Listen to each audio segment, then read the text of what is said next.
Coming up on Bridge City News, Lethbridge police arrest 6 people in a drug bust in the city's downtown core. We speak with a former member of the Lethbridge Police Service who talks about an allegedly broken environment at the LPS. And the province announces more than $25 million will go towards upgrading seniors' housing projects. Your nation, your province, your southern Alberta. From the heart of Lethbridge, it's Bridge City News with Hal Roberts. Thanks so much for joining us. A former member of the Lethbridge Police Service has come forward to speak about what they call an environment of brokenness at the LPS. As Jeanette Rocher explains, this member said they left because of ongoing bullying and harassment. That place is broken and needs to get fixed. These are the words of a former member of the Lethbridge Police Service speaking about their former employer. This comes following recent Bridge City News reports that the Alberta Law Enforcement Review Board sent a directive to the Lethbridge Police Commission to reopen and look into the complaint against Interim Chief Scott Woods, a complaint that had been dismissed by the Police Commission last year. Bridge City News recently spoke with a former member who wishes to remain anonymous, but agreed to be quoted in this report. They told us, quote, "The Police Commission is at fault for allowing this problem to persist." End quote. And it's a sentiment that's echoed by Police Commission Chair Simon Griffiths, who says that in this instance, it wasn't the Commission's best work. Obviously, the Police Commission looked at the complaint in recent past, and the Commission came to the conclusion that the case was without merit. The Law Enforcement Review Board felt differently. Do we get it right every time? The answer to that would probably be no. The anonymous source says they left their position at LPS because of ongoing bullying and harassment from the administration. They told us they felt a lack of future there under both former Chief Davis and Interim Chief Woods, which they say was disappointing because it was a job they loved and were passionate about. And that, quote, "Woods helped steer the ship when the ship made a left turn." Referring to LPS, this individual said, quote, "That place is broken and needs to get fixed. There's a lot of hurt people there." When somebody says that the Lethbridge Police Service is broken, I don't know. Obviously, I don't know who said it. I don't know why they said it, and I don't know what they mean. I spent a reasonable amount of time with various officers there, going on ride-alongs and training exercises with them, and nobody's ever come up to me and said, "Look, can I speak to you about the brokenness, if you will, of the police service?" It's sort of party A's position and Party B's position, and I guess the truth is somewhere in between. The anonymous source is not the officer who filed the complaint, which is being investigated. That member is currently still employed by LPS, and all allegations against Scott Woods have not been proven. For Bridge City News, I'm Jeanette Rocher. 6 people were charged following downtown drug bust in Lethbridge. Police searched a home along the 600 block of 8th Street South on Friday and seized quantities of fentanyl, methamphetamine, cocaine, and weapons, including machetes, axes, bear spray, and close to $3,400 in cash. The 6 young people in their early 20s have been released from custody and face various court dates in July and in August. RCMP and Alberta have released numbers from the Victoria Day long weekend. Between May 15th and 18th, there were 3 fatal and 19 non-fatal injury collisions. Police also issued over 1,700 speeding tickets and just over 50 distracted driving violations. Lethbridge police have also issued speeding tickets for drivers who've been racing down Mayor McGrath Drive in Lethbridge. The LPS sent out a reminder that our roadways are not racetracks. Lethbridge Fire and Emergency Services wants you to know that keeping hand sanitizer in hot places such as your car can be risky. The Fire Chief Marshal Heath Wright says hand sanitizer has a flash point of 20 degrees Celsius. What that flash point means is if, like I said, the temperature at which the vapors ignite, given an ignition source. So if, say, somebody was using a lighter or some type of increased heat, just increasing the heat in the environment, it could be possible ignition source there, and it just creates a higher surface area when it vaporizes at that low of a temperature. Wright says to be safe, make sure you store your hand sanitizer in a cool, dry place away from the heat. The City of Lethbridge is thinking of selling off some of its assets. Council heard from consulting firm KPMG today, which recommended the city sell 10% of its buildings each year for the next 3 years. It's basically a combination of identifying the functional requirements, functional scores, and the financial impacts to selling different city facilities. So that's kind of our process. At the end of the day, there's still a decision that has to be made by councillors to determine which buildings they want to divest. There's probably an opportunity to take a look at some of the older buildings and maybe look at divesting of some of those facilities. The City of Lethbridge says there are 1,200 informal individual trails throughout the River Valley parks that mountain bikers have been using. Now, the city's current master plan says these trails have become an issue. According to Lethbridge West MLA Shannon Phillips, her office has been approached by mountain bikers who've expressed concerns about the city's planning strategy. There are a number of biking groups, trail runners and hikers who are expressing concern about this. And so, I just thought, well, I can be of service to them to basically say, look, as City Council, you have a bit of a problem here, that people are unhappy with some of the decisions that are being proposed here. So they need to take another look at it, and they should bring those folks into the process for better trail planning on the east side of the Old Man River. I think that's what the groups ultimately that would help get over some of this controversy that's happened through this development. The province announced today that there were 3 new COVID-19 related deaths, along with 19 new cases. That brings the total number of active cases in Alberta to 762. There are 90 here in the South Zone. There are reports that the owner of the Canadian Martial Arts Centre in Lethbridge is going to reopen on June 1st without any added safety measures, saying the government is overreacting to COVID-19. Alberta's Chief Medical Officer of Health, Dr. Dina Henshaw, responded to that comment earlier today. The fact that we've been able to successfully contain the spread through our measures has the unfortunate side effect of having people perhaps not see how serious the situation is. And so, first of all, with respect to that operator, I would say that I know that this time of closure has been very difficult for many businesses, and that it's frustrating to wait for the different stages of relaunch. We do recognize that sports, fitness, and recreation are very important, and we are working on frameworks to be able to facilitate opening of various sports, fitness, and recreation options for Albertans, because we know that that's critical for both physical and mental health.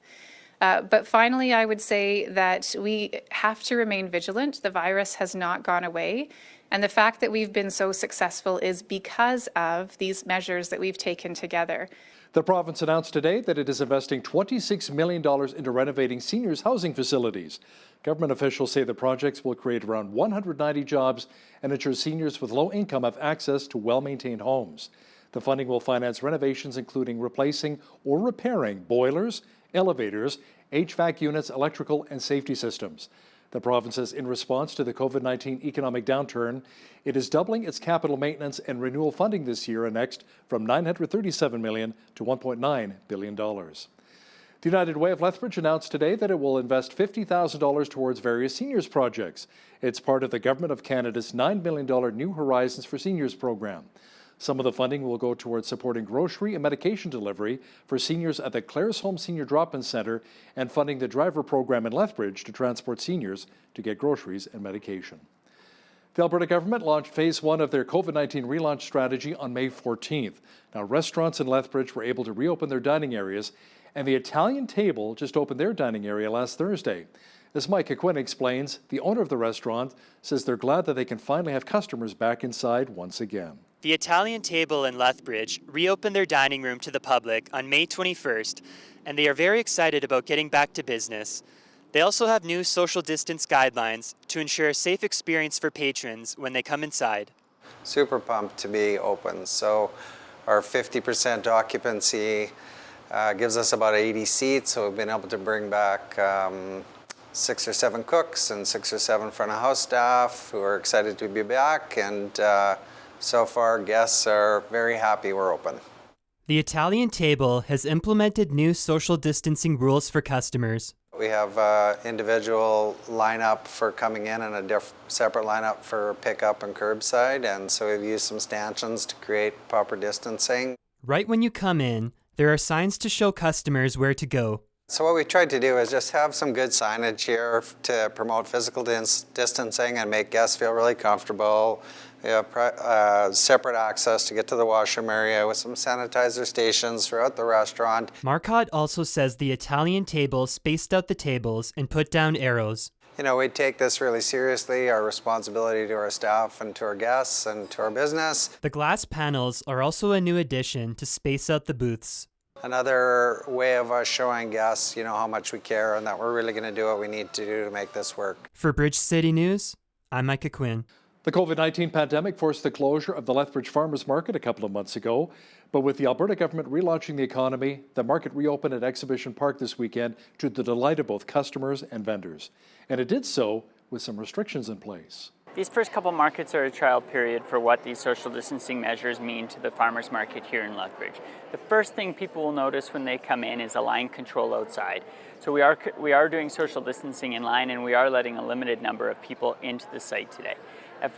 We did start with a 50-person capacity in here, and we quickly realized we could take on a lot more. As more vendors come into the market over the next couple of weeks, we are going to continue to monitor the capacity number that we allow in the halls to make sure that we're not congested inside and still can maintain those social distancing measures. The response we've got from the vendors has actually been really positive on the social distancing front and some of the new measures.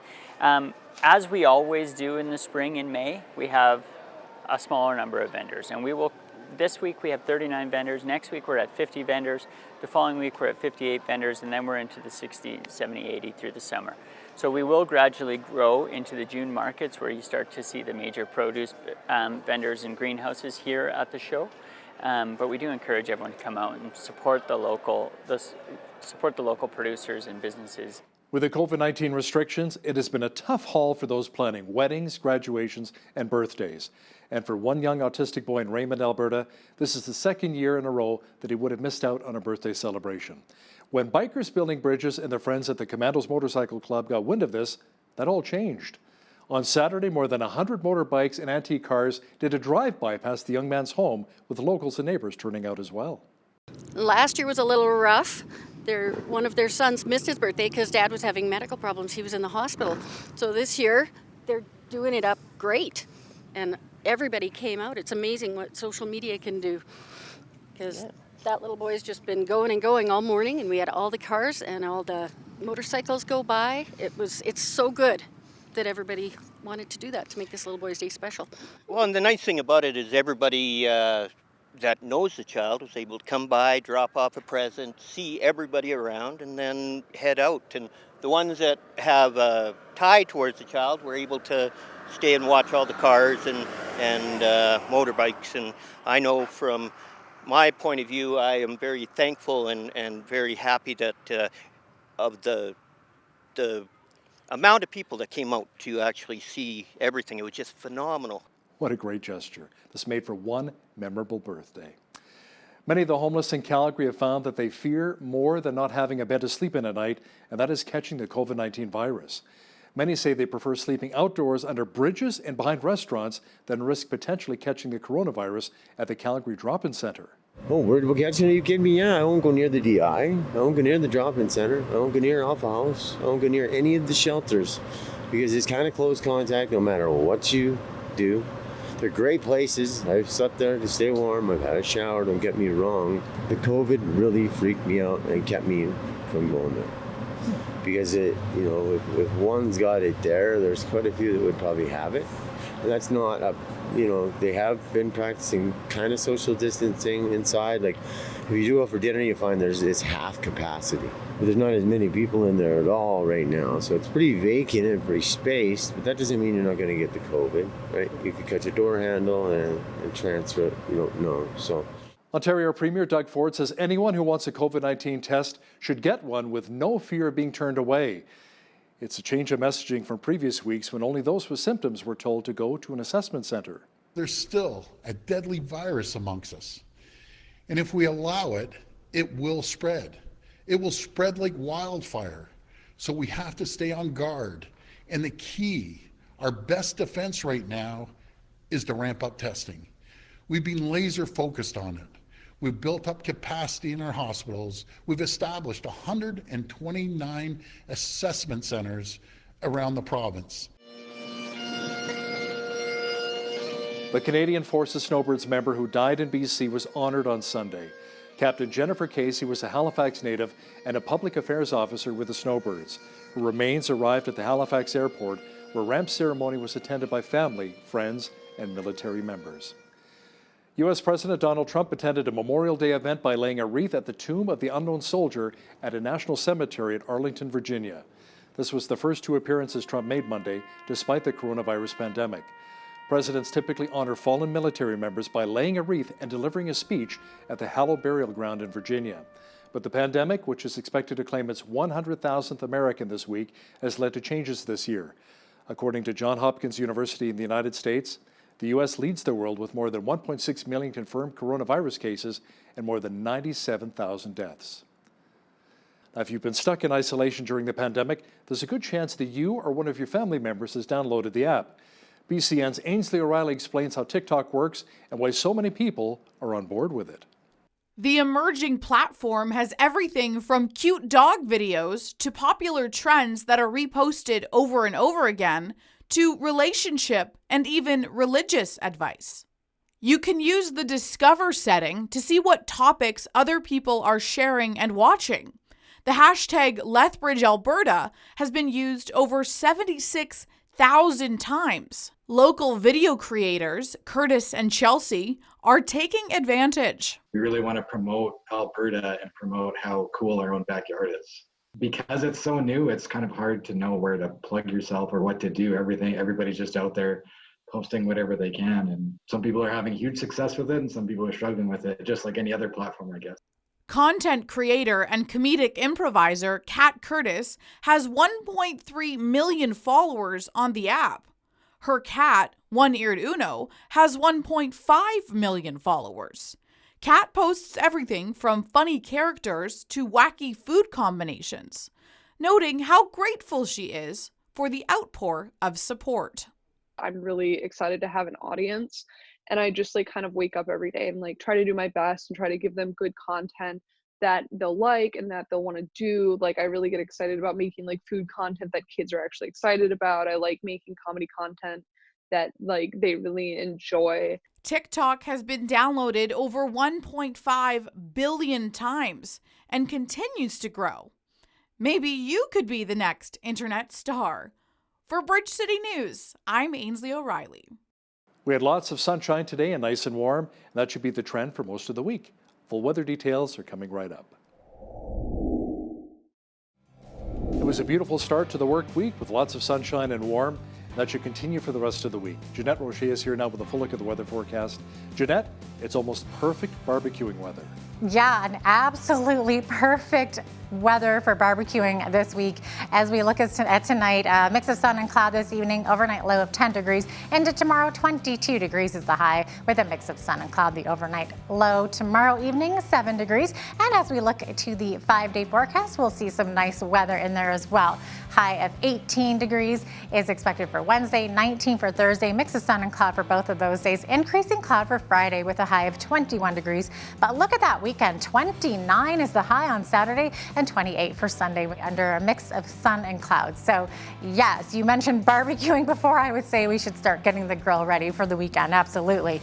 19 degrees is our average high for this time of year. We're definitely well above that these days for sure. The overnight lows 6 degrees. The lowest temperature on record for this day was in 1955. It was -1, and it was 29 degrees back in 1983. The sun rose this morning at 5:34 a.m.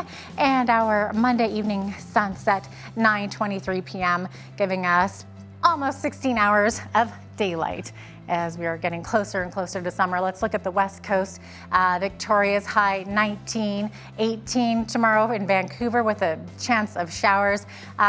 Possible showers in Edmonton tomorrow, high of 14 degrees. 18 is the high in Calgary. They could see a risk of an afternoon thunderstorm. Same thing for Saskatoon tomorrow, risk of a thunderstorm, high of 20 degrees. 24 is the high for both Regina and Winnipeg, with a mix of sun and cloud in both of those cities.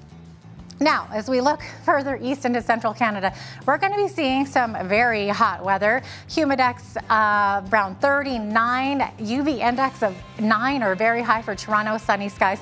Ottawa's going to see clear skies, then clouds, then rain, possibility of a thunderstorm as well. A little bit of everything there in Ottawa tomorrow. 33 is their high, and 32 is the high for Montreal under sunny skies.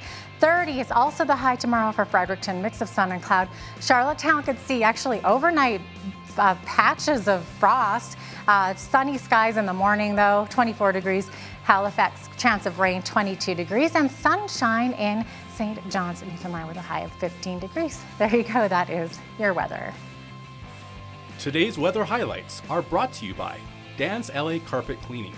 Residential and commercial carpet and furniture cleaning since 1989. Federal Agriculture Minister Marie-Claude Bobeau says farmers are not making enough use of long-standing agriculture aid programs. She suggests that it's hurting her efforts to secure more federal money to help the sector cope with the COVID-19 pandemic. Earlier this month, the Liberals rolled out a $252 million aid program for the industry. The package was announced as the Canadian Federation of Agriculture was asking for 10 times that amount, arguing that existing financial support systems were not enough. Bobeau says she understands farmers' concerns and the possibility that family farms in Canada may go under is one of the many things she worries about as the pandemic continues. Our province's opposition leader, Rachel Notley, says Alberta Premier Jason Kenney needs to reverse a decision to suspend most environmental monitoring of the province's energy sector. Last week, the Alberta Energy Regulator expanded previous monitoring suspensions for open-pit oil sands mines to include the entire oil patch. The regulator says it did so to attract investment and to create jobs during the COVID-19 pandemic. Notley says the move will have the opposite effect.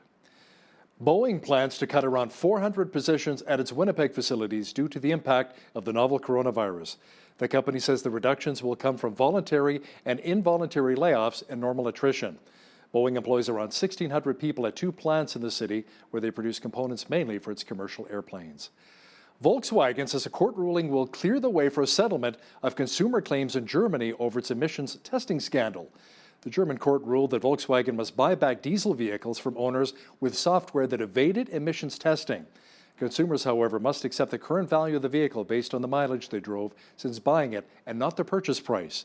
The ruling affects around 60,000 claims, while another 262,000 have already been covered by a $1.26 billion class action settlement. Now, here's a look at today's markets. The TSX was up 161 points on the day to finish at 15,075. The Dow was down 8 points to 24,465. The S&P 500 was up 6 points to 2955. The Nasdaq was up 39 points on the day to finish at 93.24. Oil was up 47 cents to 33.72 per barrel. Natural gas was down 2 cents to $1.71. Gold was down $2.73 to $17.31.95 an ounce, and silver was down 18 cents to $17.11 an ounce. Wheat is at $238 per metric ton, barley's at $236, canola's at $4.73, and corn is at $229 per metric ton. Live cattle were down $1.10 to $97.70, feeder cattle were down 8 cents to $128.80, and lean hogs were down 57 cents to $58.78. The Canadian dollar was up slightly on the day to 71.53 US. Recapping one of our top stories this hour, 6 people were charged following a downtown drug bust in Lethbridge.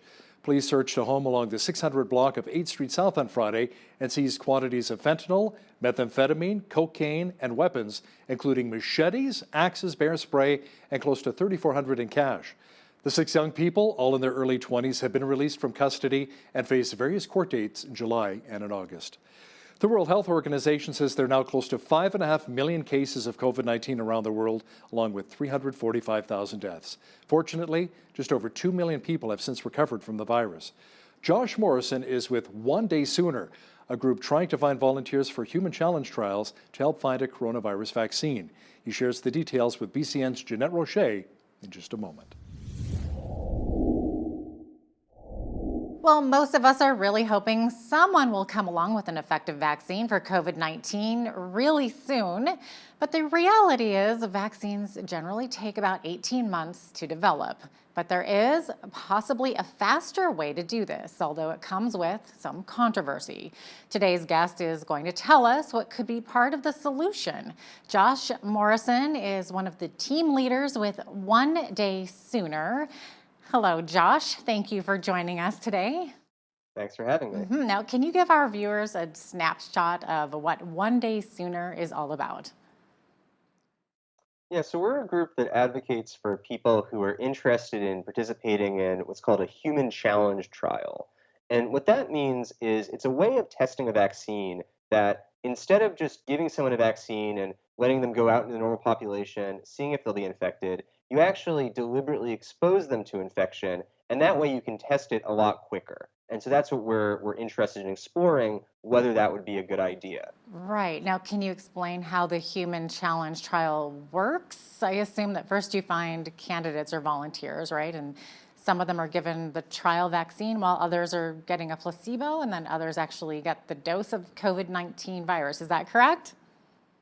Yeah, no, that's exactly right. So it's exactly like a normal clinical trial for what's called efficacy to figure out if the vaccine works. So that's usually what's called phase 3, and usually it takes, if you're trying to go really fast, maybe 6 or 7 months, but often more than that, and it has thousands or even tens of thousands of people.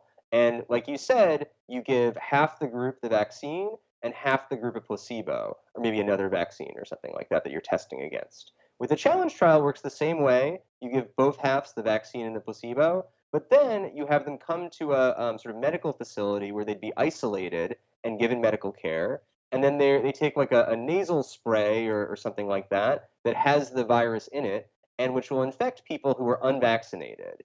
And hopefully, the idea is that it's calculated not to give serious disease to the extent possible. And hopefully what happens is the people who are vaccinated, far fewer of them show symptoms than people who weren't vaccinated, and that's how you test that the vaccine works. And you can figure that out within a few weeks or a month of starting that exposure, whereas for a regular trial, it might take many more months than that. That's so interesting. So once they're done with the isolation period, what kinds of testing will be done on the health of these individuals?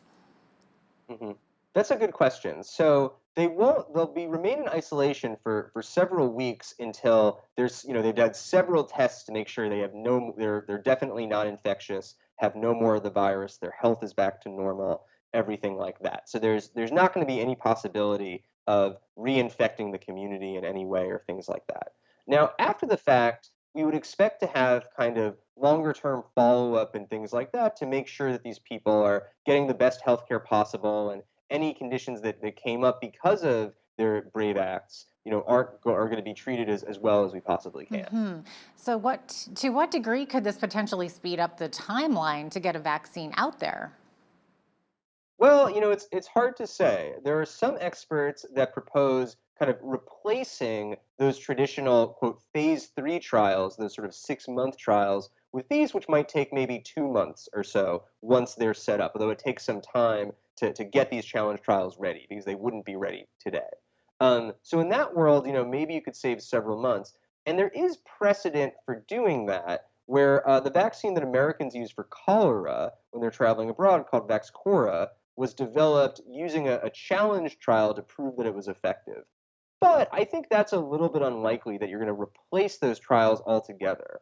Instead, what I think we should expect is if this works, maybe it could save maybe as much as a month of a vaccine, because you would get sort of the information you get out of a challenge trial is very useful, but it's not perfect. It's not a perfect replacement for that phase 3 because the people who participate in a challenge trial are young and very healthy to minimize their risks, and they're getting the virus in an unusual artificial way from like a nasal spray. So I would say, if things go well, a month could be a realistic goal for these challenge trials, though some experts have proposed even longer than that, as many as 3 or more months. But that's still very soon compared to the 18 months, obviously. So obviously part of this debate would be whether it's ethical to intentionally infect someone with COVID-19, right? Right, and that's, it's obviously an important question, and no one is underestimating or underplaying the risks to these volunteers. But at the same time, we think that if there are young and healthy volunteers, these risks would be around the level of childbirth or kidney donation, which are things that, are definitely significant risks and are real meaningful choices, but are also things we commonly allow people to do. And the benefits would be significant. So we feel like if there are willing and well-informed volunteers who want to take this risk, and it looks like there'll be a meaningful improvement in vaccine development, even bringing things one day sooner, we think would justify doing this Yeah, and I'm ethically. sure that there's others that believe that this, in fact, might be morally required under the current circumstances, right? So you got two schools of thought there. Yeah, I think and there's actually a paper, the World Health Organization just issued a report, I believe yesterday, that looked at these questions and came up with a set of criteria for how you would actually evaluate whether challenge trials would go forward. And I think, there's some things I disagree with, and there's some comments I made that I wish they had taken. But I think generally it's a pretty good report, and it's definitely something that's, I think, reasonably positive about challenge trials overall. And there's actually another piece coming out today by a number of bioethicists in the journal Science about challenge trials that's also fairly supportive. So I do think from an ethical perspective, there's a decent amount of support for this. I will say that, practically, it's going to be, there are some difficulties in actually creating these challenge trials, and it's going to take some time. And that's why we need to be doing everything we can today to be preparing these challenge trials, so that if we are going to use them in 6 months, they're ready and available to be used. Now, if the human challenge trials aren't allowed to move forward, I guess we have to ask the question, how many lives could be lost because of the delay, either from COVID-19 or deaths from the effects of isolation and delayed surgeries?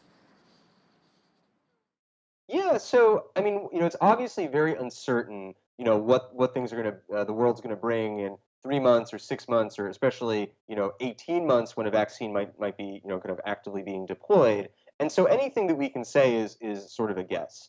And also again, we'll just say that there's a world in which challenge trials shouldn't move forward because they won't work, right? And that is a possibility. And so we do have to recognize that.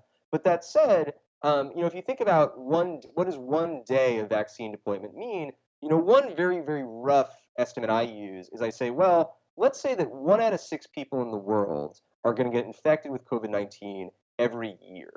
And let's say that a vaccine could save, let's just say 0.2% of those people from dying, right? So 1 in 500 of those people from dying. That would save about 7,000 lives per day, and tens of thousands of lives per week, hundreds of thousands per month. So obviously that's an enormous effect, and that's why we need to do everything we can to prepare these and make sure they're available if they're going to be a good option. Now, I'm curious, how many candidates do you have at this point, and do you have any idea as to when the government will give the okay for these trials to start? So we've actually had as many as 14,000, more than 14,000 people sign up on our website who are interested in doing this. And they've come, it's really a global effort. People have come from more than 100 countries. And I will say that the United States has a number of volunteers, more than 4,500 last we checked, but actually is only number 2 in the world. So Brazil has over 6,500 volunteers. So it's been really incredible. Now, to your question about when the government might do this, this is something we're working on. We've been talking to people at the NIH, and we've been talking to Congressman Bill Foster, who's a champion of this and is a scientist himself. And so we're trying to secure funding in the next stimulus bill to pay for this preparation so it can move forward as quickly as possible. Wow. And now, what kinds of people are volunteering? I'm just so curious about them. What age groups do you have, and what are their backgrounds? Yep. And so I'll say first, we haven't done a kind of formal statistical analysis of this group yet. So the things I'm about to say are just impressions based on the reasons people have given for volunteering. What we find is it seems like most of our volunteers are probably between ages 20 and 35 or so, which makes sense because that's likely roughly the group of who's going to be eligible to do this. Though there are older volunteers, and I find their stories very touching because they often say, I know this is a greater risk for me, but it might be, more worthy for science, and I want to move forward and do it. The other thing I would say about our volunteers, and again, who mostly in that younger age range, often talk about that they're in good health. They also seem to be quite well educated. I think most of them are probably kind of young professionals or have some graduate education, graduate school, things like that.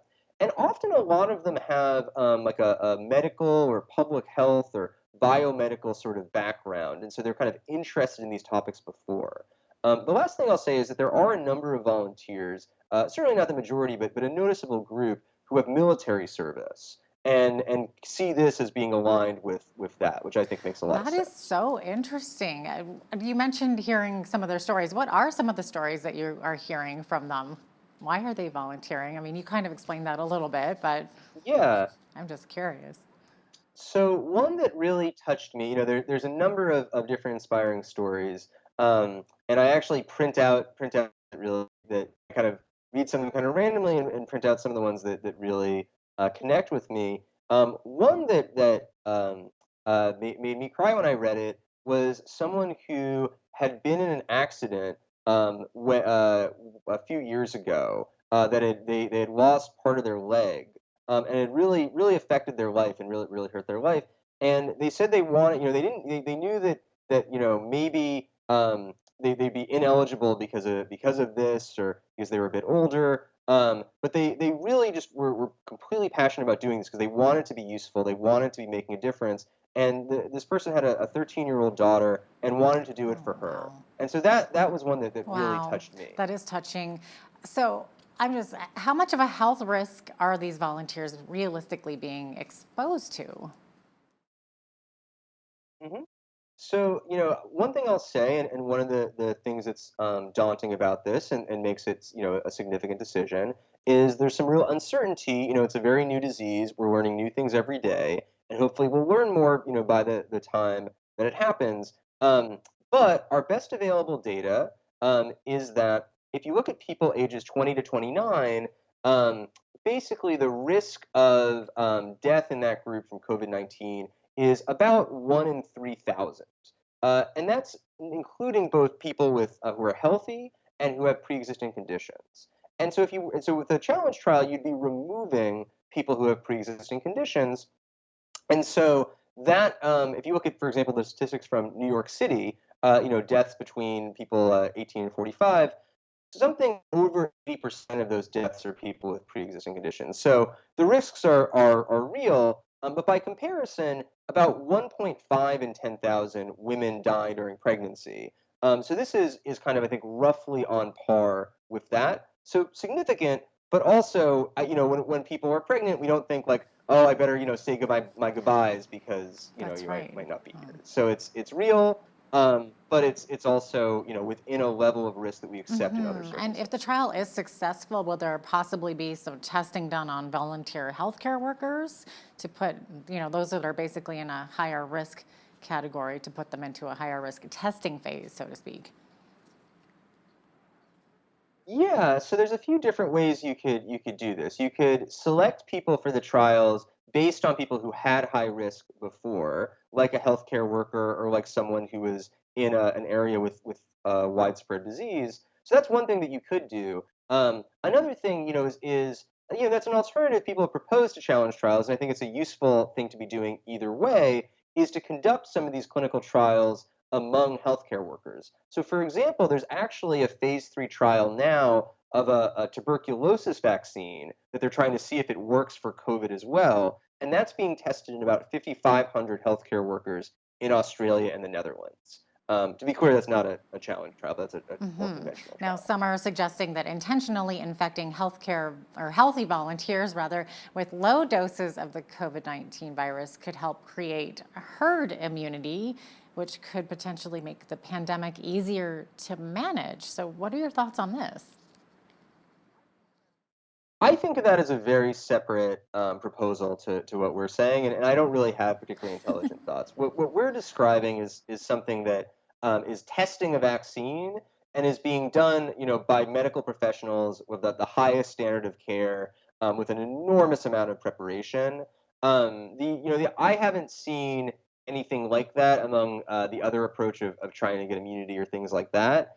So I just see them as very, very separate. Okay, and how are volunteers, how are you finding the volunteers? You mentioned earlier that they're actually finding you, right? Right. Yeah, and I'll say that we're described sometimes as a group that recruits volunteers, but I don't think that's quite right. Because it's not, we're not trying to make a hard sell to people and say, hey, you should do this.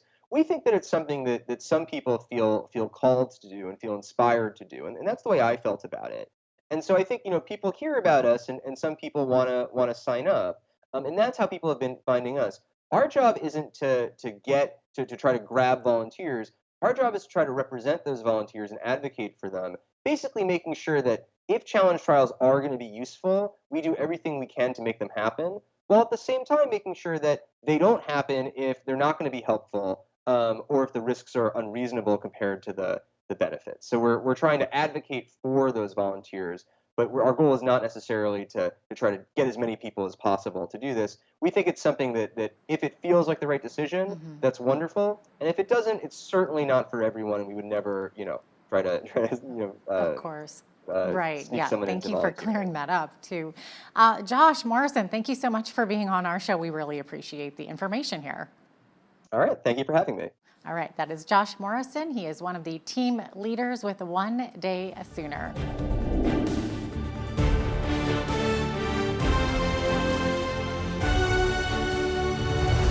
The energy sector is still reeling as the price of oil dipped into negative territory. It has devastated our economy in Alberta and a lot of Canada.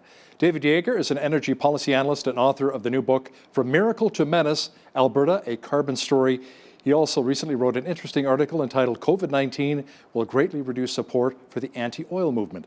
David, welcome back to BCN. Yeah, thank you very much.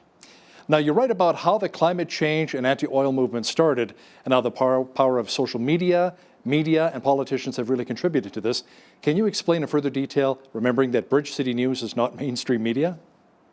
No, but it is really a high water phenomenon. The most interesting book I read was called The Progress Paradox in 2003. And it was how come when the world keeps getting better, everybody think it's getting worse? It's like human nature. But his comment was, Western society has been so successful, in part because of fossil fuels, that people had the luxury of being able to worry about how they felt. The basic necessities of food, shelter, clothing, and income were taken care of. So it was a society based on feelings and moods. So it's into this very successful society that you introduce climate change. What will the weather be like in the year 2050 or will 2100? And if you are looking under rocks for food, or you're working 2 jobs to pay the rent, this is really first world issues. And so we've been most of this century, things have been going well. The society's been good. People have had jobs. People have had income. They could worry about less pressing things than the necessities of life. And that has all changed in the last 60 days. People are locked in the house, losing their jobs. The layoffs are huge. And so I'm just thinking that in the end, all the attention politically paid to climate change was successful because there was a lot of voter support, because everything else was taken care of. So my question is, in the last election, for example, in the article, I pointed out that 29% of the people thought that climate change was a major issue. I'd like to run that poll again in July and say, what is your major issue, and see if it even registers. So politics tends to go where the votes are. This is where the votes have been. My thesis is they will not be there in the immediate future for all the reasons we're starting to learn as we live through our lives in this horrid mess. Now, you say that people are really easy to scare. Sometimes we rely too much on big government and forget how wealth is actually created. Well, that's been the history of end of the world phenomena. If you know what to look for, if you go back to even Malthus in the 1700s, after the printing press was invented, he figured there was more people than there was food, and we were all going to die. Then it was Silent Spring in the early 60s with DDT, pesticides, we were all going to die. Then there was the population bomb and Paul Ehrlich in 1986. We were all going to die. And then the Club of Rome, we were going to run out of resources in the 1970s. And so there's a recurring phenomena through here, is it's almost a default element of human nature, is if it's too good to be true, it probably is.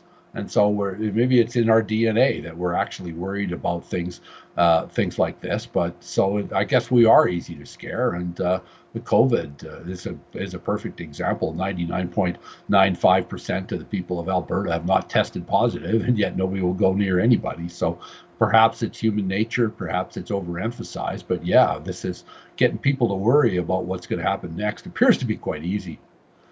You know, a lot of Canadians are being reminded, David, of what it takes to have a good economy. Alberta is getting hammered right now, as we talked about earlier. Oil prices in negative territory for the first time ever. The Liberals did offer a financial aid package, $1.7 billion towards cleaning up the abandoned oil and gas wells, another $750 million to cut methane emissions, plus some expanded credit lines for smaller companies. But how much of this will really help? Well, it can't hurt. I'm just actually researching that right now, trying to understand how bad it is. There's nobody making money unless you've got your production hedged, which is forward sold. You cannot produce barrel oil profitably at these prices. So everybody is hemorrhaging cash and cutting their capital programs. So you can't do too much assistance. You provide too much assistance at this time.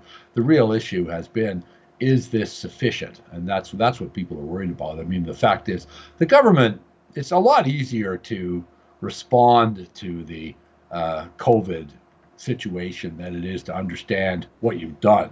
Like, we have to quit moving, ground airlines, strand cruise ships, put yellow tape around the swing set at the playground so the kids can't come in contact with each other.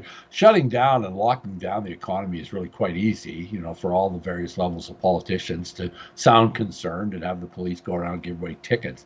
The question is what to do next. And so what the collective governments in the world have done is put the whole world economy into uncharted territory. Nothing like this has ever happened before, including oil prices going negative. So it's now what? So the point is there will be government assistance. Nobody's concerned about the deficit. The government will step in. It's the only source of funds at this time is the Bank of Canada and printing money. But the question is who gets what and how. So the thing is, the politicians today are much more able to recognize a problem and tell you what to do than they are to fix it. Just like climate change. We should quit using fossil fuels. Oh, good idea. Now what? Well, that's a little more complicated. So again, telling everybody nobody moves, nobody gets hurt, shutting down the economy, that was relatively easy compared to what it's going to take to prevent it from collapsing completely and bringing it back. So, David, why is it that the Liberal Party is so hesitant to provide a major financial bailout to the energy sector like they did previously with the auto industry? I think it's a lot more there's two elements. One is there's the politics in the sense that this is a party, a fairly polarized party on the subject of oil and climate change. They won the election in part on anti-oil climate policy. And so it's not intuitive that they should help these people. I would say that this particular government is not particularly gifted in the area of economic management. If you look at this particular crop, it's a tough time to have people with this little economic bench strength, if you will. The second thing is and this is in all fairness to the current governments at all levels, this is unprecedented. No one has ever dealt with anything like this. And so what do? I do know that the conversations between the Minister of Energy and the industry have been continuous with finance and the banks. Like they know they have to do something and they are asking for guidance on what to do. The question is what to do. So everybody, it's sort of like COVID. It's easy to say what not to do. I mean, say we need help. The government never said we don't need help. You're the only source of funds. The government has said they've never admitted that there's another source of funds. Check out your mattress, clean out your mattress. That's already been done. The question is, what do we give to who? So what I'm hoping is that as the gravity of the situation becomes more apparent, particularly at the federal level, what I'm hoping is they'll take tribal partisan politics. A lot of politics in the modern era, the reason people are so jaded about politics and politicians is they're more inclined to worry about keeping their job than doing their job. What I'm hoping is the current situation is so severe that it's time to start thinking about what's best for the country, not the next election. And I in phoning around, I think they're coming around to that. I sure hope so. What's interesting too, David, is how many people are out there saying that they want to see the energy sector just die. Oil and gas just go away completely. Yet how many Canadians are aware that essential elements of personal protective equipment, life-sustaining equipment, right, like the gloves, masks, respirators, are all petroleum-based products, even the hand sanitizer? There's an incredible energy knowledge and energy product information vacuum that has emerged. There was the idea that has been put forward, and really no one's heard, many don't believe otherwise, that all we need to do to replace oil and gas with wind and solar is political will. I mean, people communicate with each other on the way to the pipeline protest with a plastic phone. There's really no understanding of the supply chain, nor has there been any need to understand the supply chain. This goes back to what I was talking about, the progress paradox. Things are going well. Why do I have to worry about where things come from? I never run out of anything. There's been no shortages of anything. If I don't have a job, you got a guaranteed income supplement, like the ability to book off and go chase how you feel instead of how you got here or how you're going to stay here. It's been fantastic. I mean, that's one of the things the author, Alec Epstein, concluded. He says, I suppose if society's gotten to the point where the only thing they have to worry about is whether they're happy or not, he says, I suppose that's progress, and it is. So there's a giant, this goes back to the original question you asked me when we started this interview. There's a big reality check coming as people have more time stuck in the house. What is it? And so that people have time to listen to other narratives now. Where will my next job come from? And I'd say that right now, if the oil and gas industry could get back to work and people started to want to hire people, I can't imagine anyone's going to say, well, no, we'd rather you stayed at home. I mean, these jobs are going to be critical to the recovery of the Canadian economy. It appears that some of the anti-oil support is coming from the younger generation, those people who grew up watching Al Gore's An Inconvenient Truth. Will this change their mindset from the idea that the mission of climate salvation is more important than the economy? Do you think that reality is maybe setting in for some people right now? This is the first time they've had tough times, and why? I think this is the great question. Why is it? Why have I lost my job? Why has the price of oil collapsed? Yes, this is the fundamental change in your life and in your future, that the shock treatment, I think, that people have been wondering, is this what we have to do? Do we have to starve everybody out to get their attention? Well, it's underway, whether we had to or not, whether it was intentional or unintentional. This is going to be a great learning moment for the generation that's really had more esoteric things to worry about. So I'm inclined to agree with everything you said. Yeah, you're going to learn where plastic comes from when you can't get it. You're going to, and so on and so forth. You're going to learn how important the oil jobs are because they don't exist anymore. And so as the deficit goes up, and it's all, that's why I say I think what's happened is that the state of the economy, or the changes in the economy that this shutdown has created, is much greater than people's understanding of just what we've done here and how long it's going to take to turn it around. But that's happening at lightning speed, unfortunately, as more people lose their jobs and their savings. So once the COVID-19 pandemic is passed and things return to some kind of normal, will the anti-oil movement go right back to pressuring governments to spend billions upon billions of dollars to shut down the fossil fuel industry and replace it with renewable energy? There's two elements to this. There's the professional environmentalists that they do this for a living, and they're always looking from one crusade. If you go back in the book, I went back, the history of Greenpeace was in saving the whales and nuclear testing. It's the issue of the day. If it isn't fossil fuels, they'll find another one, and they'll morph because that's their jobs. The question is how is this going to resonate with the voters? It's not so much that there's always going to be an environmental movement. There always will be. There'll always be people that in this area advising us what not to do. The question is will politicians, in their hunt for votes, will this crystallize itself in voter support? That's what's happened with the climate change movement, is there's been discernible pools of voters emerge, and people have identified them. The Green Party, for example, Elizabeth May, she won more seats than ever on a platform to shut down the oil sands. Obviously, she didn't have any candidates in Fort McMurray. The Liberal Party has identified a loyal group of voters among the climate concerned. The question is not so much will there be pressure for them to worry about climate change from the environmentalists. That's one thing. The question is, will there be the voter support at the polls? That's my thesis. My thesis is that what the voters of Canada want the government to do next, that is what has changed. Can you comment on the push for renewable energy and the goal we keep hearing, net zero emissions by the year 2030 or 2050? Is that realistic?